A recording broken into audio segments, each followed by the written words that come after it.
I was a young journeyman at that time, like you, my dear boys, and I worked like a house on fire.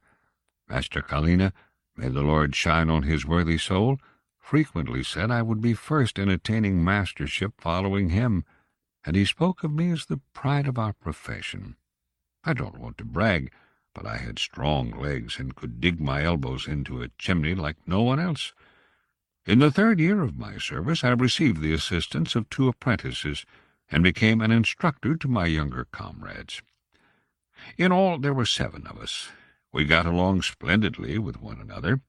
Even on holidays and Sundays, our brotherhood would gather at the master's house for a chat by a beer, or, when it was winter, by warm tea near the chimney, and we talked our fill, so that the evenings we spent together passed nicely, like a brush lowered into the mouth of a furnace. Kalina, what can I say about him? The man was literate and intelligent. He had seen a lot of the world. As the saying goes, he cleaned out not just one chimney. He was a bit of a philosopher, and books he really liked. He apparently even wanted to put out a gazette for chimney sweepers. But in matters of faith he didn't play the philosopher. On the contrary, he had a particular devotion to St. Florian, our patron. I felt closest to the master, and after him, to the young journeyman Józef Biedron, a boy as pure as gold, whom I liked for his good heart and gentle soul. Unfortunately, I wouldn't enjoy his friendship for long. After Biedron, I most liked Antarek, a melancholic lad who usually kept to himself.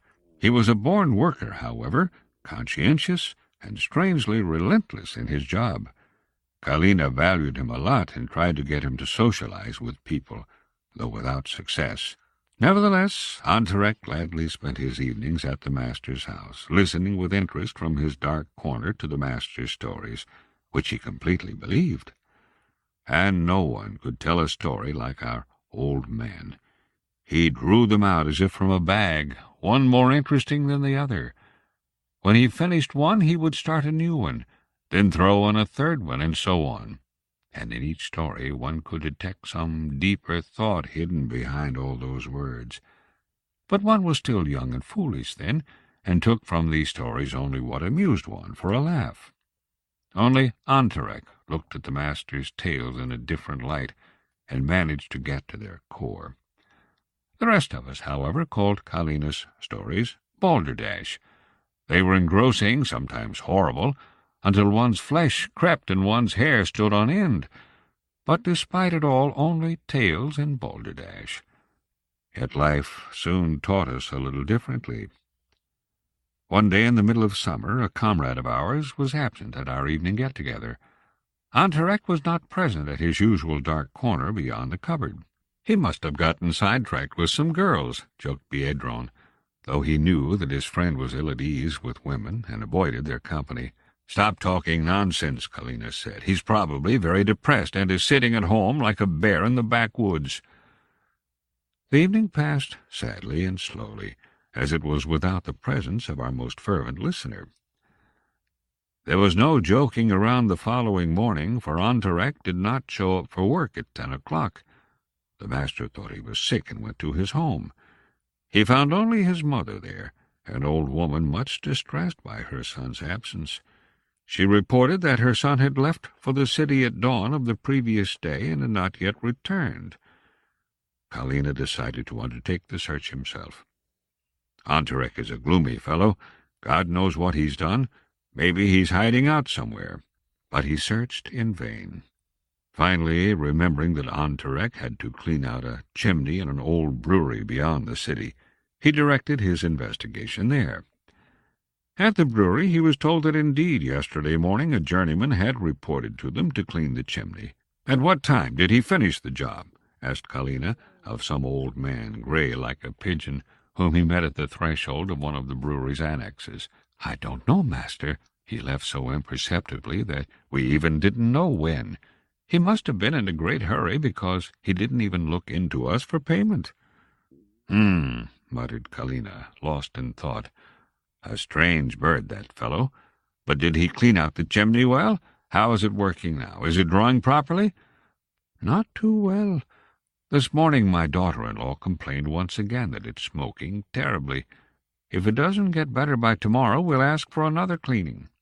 "It will be done," the master quickly retorted, angry that here they were not satisfied with his worker and very worried about the lack of more specific information concerning him. That evening we gathered together in sorrow at our supper and parted early. The following day, the same thing. Neither sight nor sound of Ontarek. He had disappeared like a stone in water. In the early afternoon, the brewery sent a boy with a request to clean the chimney because it was smoking for all it's worth. Biedron went around 4 and didn't return. I wasn't there when Kalina sent him out, so I knew nothing about it. But I got a bad feeling when later that evening I saw the downcast faces of the master and the other sweeps. "Where's Wyrak?" I asked, looking for him about the room. "He hasn't returned from the brewery," answered Kalina gloomily. I jumped up from my seat, but the master forcibly stopped me. "I won't let you go alone. I've had enough of this. Tomorrow morning both of us will go. An evil spirit, not a brewery. I'll clean out their chimney for them." That night I didn't sleep a wink. At daybreak I put on my climbing gear, and throwing over my shoulder my brushes with their attachments, I went out, and in a short while presented myself at the master's door. Kalina was already waiting for me. "Take this," he said, handing me a hatchet that appeared to be newly whetted. "This could be of more use to you than a broom or a scraper." Without a word I took the hatchet, and we started at a quick pace toward the brewery. The August morning was beautiful and tranquil. The city still slept. In silence we passed through the marketplace, went over the bridge, and turned left along the river embankment onto a road that wound its way through poplar trees. It was a long walk to the brewery. After a strenuous pace of 15 minutes, we got off the road and took a short-cut through a hayfield. In the distance, beyond an alder forest, the coppery slices of the brewery roofs were visible. Kalina removed the cap from his head, crossed himself, and began silently to move his lips. I walked next to him, not interrupting his prayers. After a while the master covered his head again, gripped his hatchet tighter, and started talking in a soft voice. "An evil spirit, not a brewery. There's beer there, and for at least 10 years it hasn't been brewed. An old ruin and nothing more. The last brewer, someone named Rosban, went bankrupt and hanged himself out of despair. His family sold the buildings and the entire inventory dirt cheap to the city and moved away somewhere. No one has lived there since. The boilers and machines are supposed to be evil. They're of an old system. No one wants to take the financial risk of replacing it with a new one." "Then who exactly wanted the chimney cleaned?" I asked, glad that the conversation had interrupted the morose silence.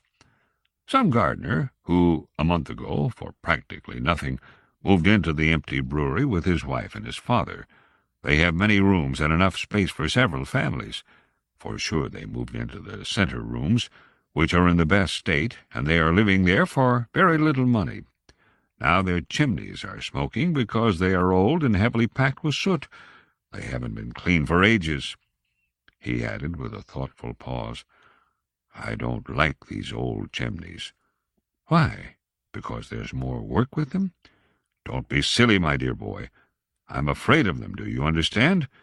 I'm afraid of old flues that haven't been touched for years by a brush or scraper.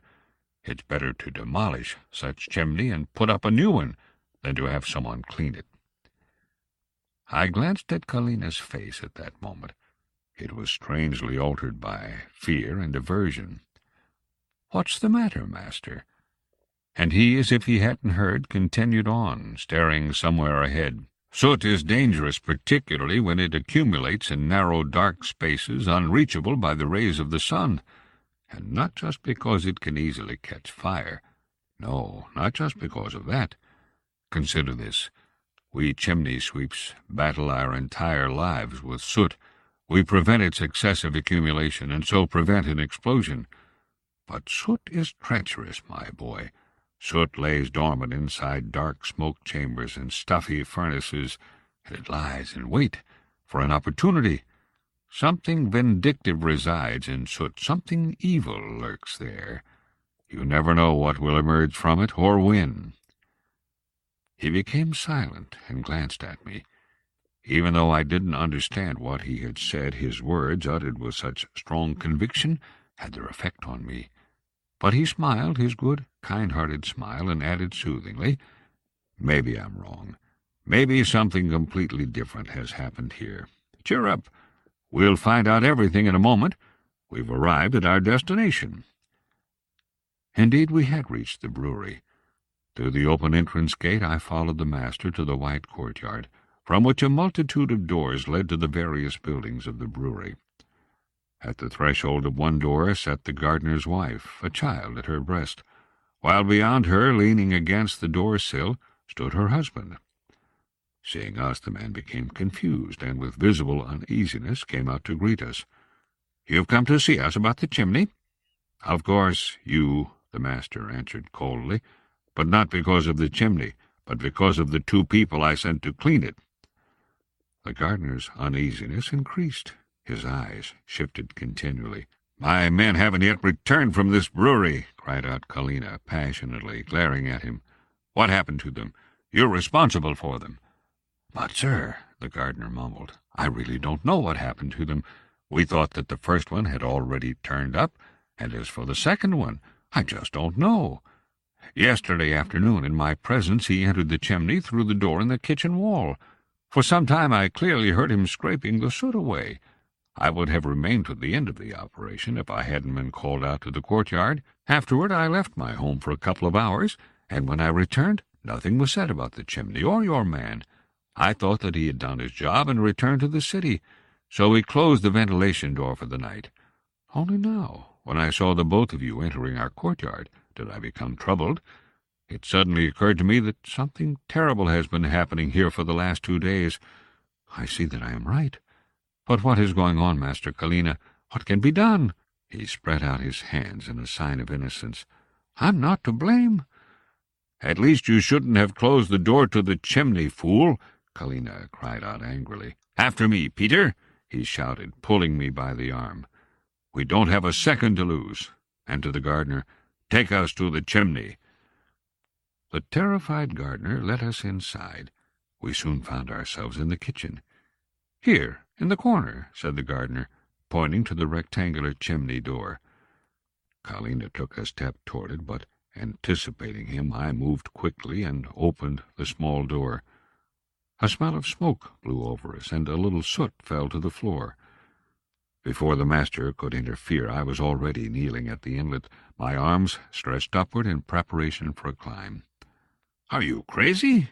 Kalina's angry voice responded. "Let me go up. This is my affair. You set up the ladder to the roof and get on top to guard the outlet." For the first time in my life I did not listen to him. A mad stubbornness and a desire to uncover the truth possessed me completely. "Why don't you go to the roof yourself, master?" I responded. "I promise to wait here until you give me the signal." Kalina uttered an ugly curse, and whether he liked it or not, he had to surrender to my command. Soon I heard his distancing steps. Then I tied a silk mask tightly over my mouth and nose, adjusted the straps at my belt, and gripped the hatchet. Before you could say 2 Hail Marys, I heard the knocking of the ball that had been lowered down the chimney. Kalina was already on the roof and was giving me the agreed-upon signal.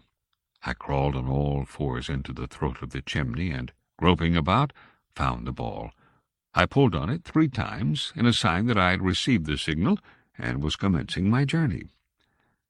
After passing the turn in the chimney, I straightened up, instinctively protecting my head with the hatchet. The chimney was wide, navigable with ridges, and thickly packed with soot. Here at the bottom, right beside the door, layers of easily flammable enamel glowed with a cold metallic luster in the faint light coming from the top of the chimney. I threw a glance upward, and shuddered. Above me, several feet beyond the blade of my hatchet, I saw in the half-light of the flue a snow-white being staring at me with a pair of huge, owlish yellow eyes. The creature, part monkey, part large frog, was holding in his front claws what seemed like a human arm, which hung limply from a corpse, vaguely outlined in a twisted shape next to the neighboring wall. Drenched in cold sweat, I propped myself against the sides of the chimney with my legs and raised myself up slightly. Then, from the creature's long mouth, came a savage, predatory sound, and he ground his teeth menacingly. My movement seemed to have alarmed him, and he apparently changed position, for at that moment a wider shaft of light rushed into the depths of the chimney and lit up the horrible picture more clearly. Attached through some miracle, as if stuck to the wall with the bottom of his toes, the creature held Biedron tightly with his arms, his rear limbs covered with white downy fur, wrapped in a crosswise grip the legs of his victim, while the greedy proboscis of his elongated snout now adhered to the temple of the unfortunate man. A rage enveloped me, and overcoming my fear, I climbed up a couple more feet. The white creature, apparently upset, turned to me again and started to prick his spoon-like ears and grind his teeth ever more loudly, but he didn't move from his place. I saw his vain endeavors as he wanted to spring down on me or escape up the chimney, but his movements were unusually awkward and ponderous. It seemed that he had grown torpid, as a snake does after swallowing a victim, or that he had become drunk on an overabundance of sucked blood. Only his bulging eyes, round like plates, buried themselves into me with increasing severity, and he threatened me with his look and sound. But my anger predominated over my terror. I drew back the hatchet swiftly, and with all my might let it go on the horrible white skull. The blow was strong and accurate. In one moment the light in his large eyes died out. Something brushed by me, and I heard a dull groan below. The strange being had fallen to the bottom of the chimney, pulling down his victim in the process. A shudder of disgust shook me to the core. I didn't have courage to go down and check the result of my blow. The only thing left for me to do was to go up to the roof. Besides, I was already at the halfway point in the chimney, from whose outlet I heard Kalina's voice. I began a quick climb to the top, using all my strength to dig into the sides of the chimney with my elbows and legs. But who can relate my horror when a couple of feet higher I saw hanging on a hook, sticking out of the wall, the carcass of Antarek. The body of the poor man was in a terrible state, incredibly gaunt and shriveled up to a sliver, almost skin and bones. It seemed half cured by exposure to smoke, and was stretched out like a string, and dry and hard like a piece of wood. With trembling hands I unhooked the carcass, and winding its middle a few times with the rope from the ball, I pulled twice on the cord as a signal to Kalina. A couple of minutes later I found myself on the roof, where the master was waiting for me, Antarek's body by his side. He greeted me sullenly with knitted brows. "Where's Biedron?" he asked tersely. In a few words I told him everything. After we had carefully lowered Antarek to the ground along the ladder, he said calmly, "The white Wyrak. That was him. I had a feeling it would be him." In silence we went through the hall and 2 rooms and returned to the kitchen. There wasn't a living soul here. The gardener and his family had slunk away to some wing of the building. Placing Antarek's body by the wall, we advanced to the opening of the chimney. Sticking out of it were a pair of stiff, naked legs. We pulled out Biedron and placed him on the floor by his comrade. "See those 2 small wounds they have on their temples?" asked Kalina in a subdued voice. "That is his sign. He cuts into his victims there and consumes them." And he repeated a couple of times, "The white Wyrak, the white Wyrak." "I have to finish him off," I replied stubbornly. "Maybe he isn't dead yet." "I doubt it. Apparently he can't stand light. Let's take a look, though." And we gazed into the depths of the opening. Deep inside we vaguely saw something white. Kalina glanced about the kitchen and spotted a long pole with an iron hook at its end. He picked up the pole and shoved it into the chimney opening. Then he started to draw it out. Slowly a white mass began to emerge from the darkness, a sort of snowy, downy fleece that came closer and closer to the ventilator. But along the way, the Wyrak's corpse seemed to melt and contract. When Kalina finally drew out the entire pole, there hung from its iron tip only a small milk-white substance. It was flaky and disarranged, and resembled a soft hide or fluff. Suddenly this substance slid off the hook and fell to the ground, and then a strange change occurred in it. In the twinkling of an eye, the white material turned a coal-like color, and at our feet lay a large mass of soot, glittering and black like tar. "That's all that remains of him," whispered Kalina, plunged in thought. And after a moment he added, as if to himself, "From soot you came, and to soot you shall return."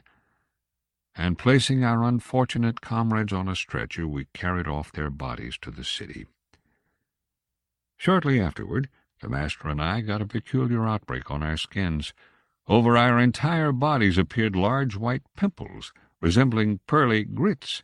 After several weeks, these pimples disappeared as quickly and as unexpectedly as they had arrived, leaving not a trace of their repulsive presence.